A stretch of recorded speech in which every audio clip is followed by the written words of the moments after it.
Hello and welcome to Kushti TV, the straight talking YouTube channel where my specialty subjects are boxing, golf, and I talk other stuff on true crime and I interview people of all other interest. So remember, before I proceed, I'll keep giving the content, you keep subscribing and listening. Okay, so today's story is boxing and true crime really. I'm going to bring into focus an hero, a complete hero, and a villain. A complete villain. So there's no if, buts or maybe. A true hero, a true villain. Allow me to paint a picture and tell the story. Born in San Javier, he was one of 12 San Javier in Argentina in 1942. One of 12, he was a quiet, silent, vicious, aggressive kid in the playground. And he had taken to boxing. And of course, this was the middleweight that many believe was the greatest of all time. It is Carlos Escopeta, Spanish for shotgun. Carlos Shotgun Monzon, Carlos Monzon. Yes, Monzon had turned professional at the age of 20. He did lose 3 fights in around his first 20 fights. I think it was 3 fights in his first 20. And one was deemed as a no contest. So only 3 defeats in his first 20, all on points.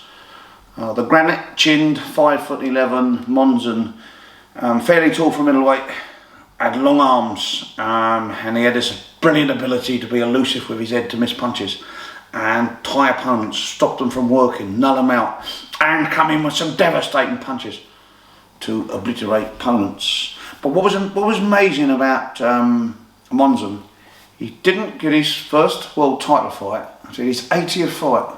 How unusual is that? I've never heard of somebody having 80 fights before they get the crack at their world title. Not even in the historic days I haven't heard that. I'm sure it's there, but I haven't done the background. So he had 80 professional fights before he got his world title fight, of course, and he won it. And he defended 14 times. And out of those 14 opponents he defended against, he had 11 rightful #1 challengers for his belts, not a belt. He was the outright older, undisputed middleweight champion. And he seen off all 14 challengers, but 11 of them were the rightful #1 contenders. So no hand-picked stuff here for Monzon. Now, records speak for themselves. We mentioned middleweights, and Marvin Hagler comes to mind. Certainly one of the best I've ever seen. Brilliant all-round middleweight. I mean, one of my favourite fighters, Sugar Ray Leonard, but who actually beat Hagler in a tight fight. But Hagler, the late Marvin Hagler, he was a brilliant middleweight. But trust me, Sugar Ray Robinson, a couple of decades prior to Monzon, was also still spoke about as one of the, if not the greatest. But many do believe that Monzon was the best all-round middleweight of all time. Now, we look at Joe Louis' 11-year unbeaten run as an heavyweight, and we look at Vladimir Klitschko's almost a matching time, and we look at the brilliant record of Joe Calzaghe, Marciano, Floyd Mayweather. But this man is great for a reason. He's right up there with them all. He's actually had 3 fairly early defeats just on points, and he's gone on an amazing 80 fight unbeaten run. So if we look at the achievements that Marciano's achieved, Mayweather, Calzaghe, well, they're absolutely outstanding, aren't they? I think it's now what, 49 for Marciano, 50 now for Mayweather, if we include that sort of bit of a gimmicky fight, in all honesty, for somebody at his level. But if we include that, it's 49-50, and if we include Calzaghe, I think it was 47, wasn't he? Yeah. And Larry Holmes managed to do 47. So we see how difficult it is to pull off and how brilliant these fighters are to do 47. But this fighter in question, the shotgun, in English as we know, Monzon, has actually gone 80 fights and 13 years unbeaten. So he was an absolute hero in his native and around the world. The man with the black-eyed stare that used to put the fear of got into opponents, and many believed they were beaten with this cold, black stare that he delivered. As I say, he was just, he could do it all. He could miss punches and make people miss and tie, know the work out, devastating puncher. Yes, so a great champion and a complete hero, become an actor to the people, and that's the way it remained. But he then had the villain side to him, a no-nonsense man out the ring, a love for the high life, a taste at the ISN for female company. He enjoyed the lifestyle of drink and cocaine, and all the bits that went around his life didn't always please.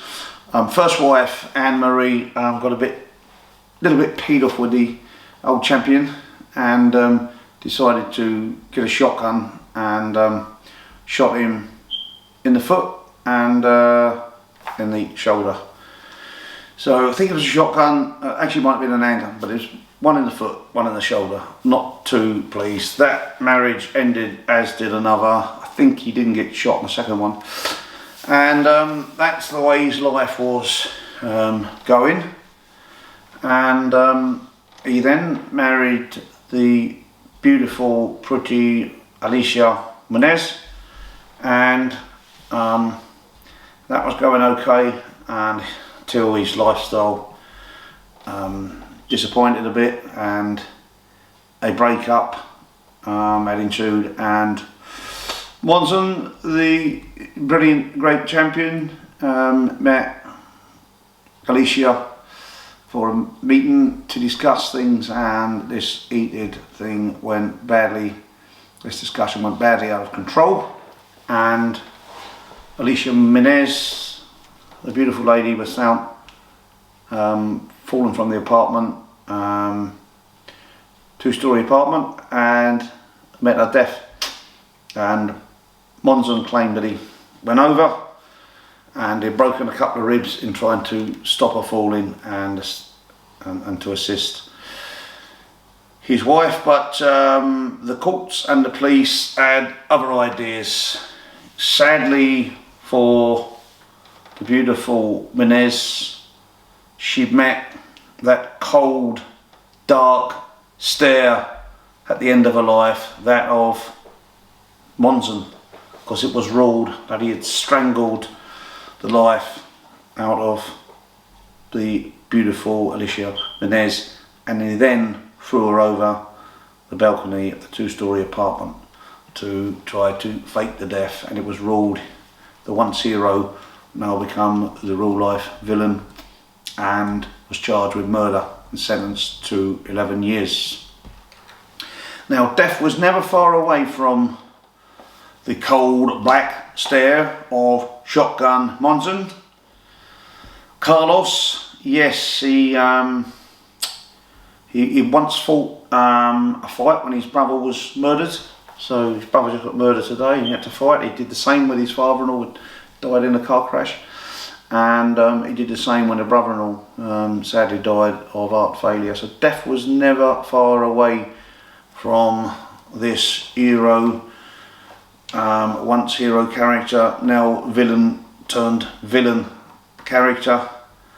And yes, he inflicted death upon his wife, and he got some home leave from prison in 1995, and whilst driving his car he lost control of it, and at the age of 52 the once heroic, now turned villain Monzon died in a car crash. And as I say, death was never far away from this once hero, now villain, as he even died still with a bullet dislodged in his body just to prove it.